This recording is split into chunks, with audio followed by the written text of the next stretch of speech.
Assalamualaikum warahmatullahi wabarakatuh.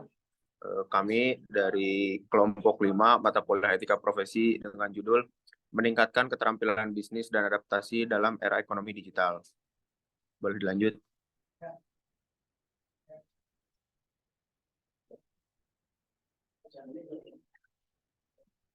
Oke, untuk anggota kelompok yang pertama itu ada Nisa Rahma. Boleh raise hand?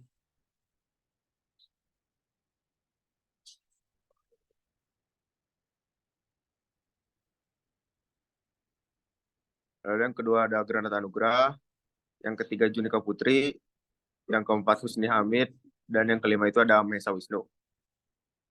Boleh dilanjut?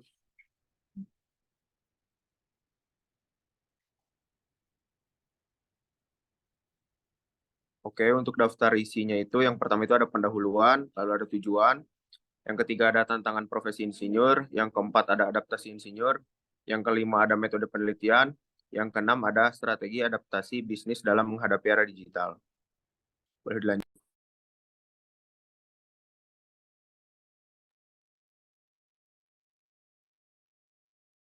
Oke, selanjutnya ada pendahuluan. Nah, pada pendahuluan ini, dalam era digital yang terus berkembang, bisnis dihadapkan pada perubahan yang cepat dan kompleks. Perkembangan teknologi yang pesat, perubahan perilaku konsumen, serta tantangan global yang semakin kompleks menuntut perusahaan untuk mengadopsi strategi adaptasi yang efektif. Transformasi digital telah menjadi salah satu pendorong utama perubahan dalam bisnis. Nah, revolusi digital telah mengubah cara kita berinteraksi, berbelanja, dan bekerja. Selain perubahan teknologi, perusahaan juga harus memahami perubahan perilaku konsumen yang terjadi di era digital. Konsumen memiliki akses yang lebih besar ke informasi, pilihan, dan platform digital yang mempengaruhi cara mereka berbelanja, berinteraksi dengan merek, dan membuat keputusan pembelian. Dalam menghadapi perubahan ini, fleksibilitas organisasi menjadi kunci.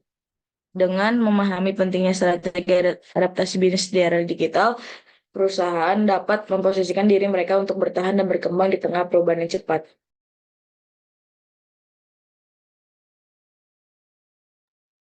Baik, selanjutnya yaitu tantangan profesi insinyur. Ada 2 poin. Yang pertama yaitu perubahan paradigma dalam pemecahan masalah teknis. Perubahan paradigma dalam pemecahan masalah teknis menunjukkan pergeseran dari pendekatan mekanis fisik menuju solusi yang berfokus pada teknologi digital, termasuk kecerdasan buatan dan analisis data. Insinyur perlu adaptif untuk tetap efektif dalam lingkungan yang terus berubah. Untuk poin kedua, yaitu pengaruh teknologi baru terhadap keahlian tradisional. Teknologi baru mempengaruhi keahlian tradisional insinyur dengan memerlukan integrasi kecerdasan buatan, otomatisasi, dan pengolahan data besar. Keahlian tradisional perlu diperbarui agar insinyur tetap relevan dalam era industri yang terus berkembang.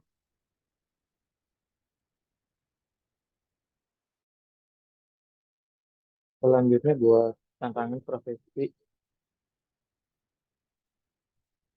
dan selanjutnya untuk strategi adaptasi bisnis dalam menghadapi era digital.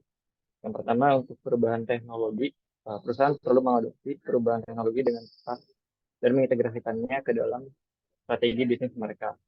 Inovasi teknologi seperti AI, analisis data atau big data, dan juga IoT. Lalu yang kedua ada perilaku konsumen.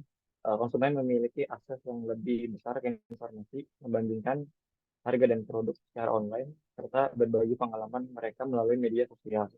Perusahaan perlu memahami tren perilaku konsumen ini dan menyelaraskan strategi pemasaran dan penjualan mereka dengan preferensi dan kebutuhan konsumen. Lalu yang ketiga, fleksibilitas organisasi. Perusahaan perlu memiliki struktur organisasi yang fleksibel dan proses pengambilan keputusan yang responsif. Selain itu, budaya inovasi yang kuat juga diperlukan untuk menciptakan lingkungan yang mendorong kreativitas eksperimen dan kolaborasi di antara anggota timnya.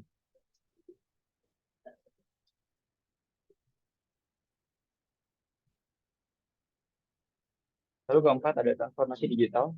Transformasi digital tidak hanya terbatas pada adaptasi teknologi, tetapi juga melibatkan perubahan dalam model bisnis dan proses operasionalnya.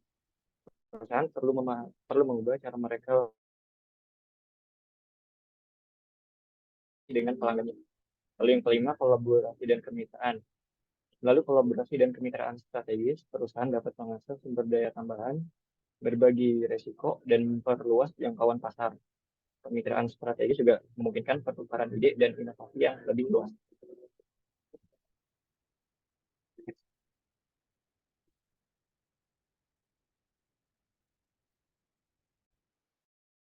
Selanjutnya adaptasi insinyur. Yang pertama, pendidikan dan pelatihan berkelanjutan. Melibatkan diri dalam program pendidikan dan pelatihan berkelanjutan untuk memperbarui keterampilan teknis dan memahami tren terkini. Kedua, fleksibilitas dan keterbukaan terhadap perubahan. Mengembangkan keterbukaan terhadap perubahan dan fleksibilitas dalam menghadapi situasi baru atau tugas yang berbeda. Tiga, aktif dalam komunitas profesional, yaitu berpartisipasi dalam komunitas insinyur dan forum industri untuk berbagi pengetahuan, pengalaman, dan memahami perubahan dalam industri. Keempat, inovasi dan kreativitas. Mendorong sikap inovatif dengan mencari solusi baru untuk tantangan yang muncul. Kemudian membangun budaya inovasi di lingkungan kerja. Yang kelima, membangun jaringan profesional.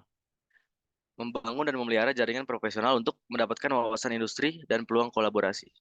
Yang keenam, pemahaman mendalam terhadap teknologi baru, yaitu menginvestasikan waktu untuk memahami dan menguasai teknologi baru yang muncul di industri. Menggabungkan teknologi tersebut dalam pekerjaan sehari-hari. Ketujuh, rencana karir yang fleksibel. Mengembangkan rencana karir yang fleksibel yang dapat disesuaikan dengan perubahan tren dan kebutuhan industri. Yang kedelapan, memahami tantangan dan peluang pasar yang muncul dengan perubahan industri. Kemudian menganalisis dampaknya pada pekerjaan insinyur dan menyesuaikan strategi. Next. Lalu untuk metode penelitian ini dilaksanakan melalui pendekatan kualitatif yang digunakan. Melibatkan analisis tinjauan literatur dan studi kasus. Pendekatan ini dipilih karena dapat memberikan pemahaman yang mendalam tentang strategi adaptasi bisnis dalam menghadapi era digital, melalui tinjauan literatur yang komprehensif dan studi kasus nyata. Oke, next. Oke.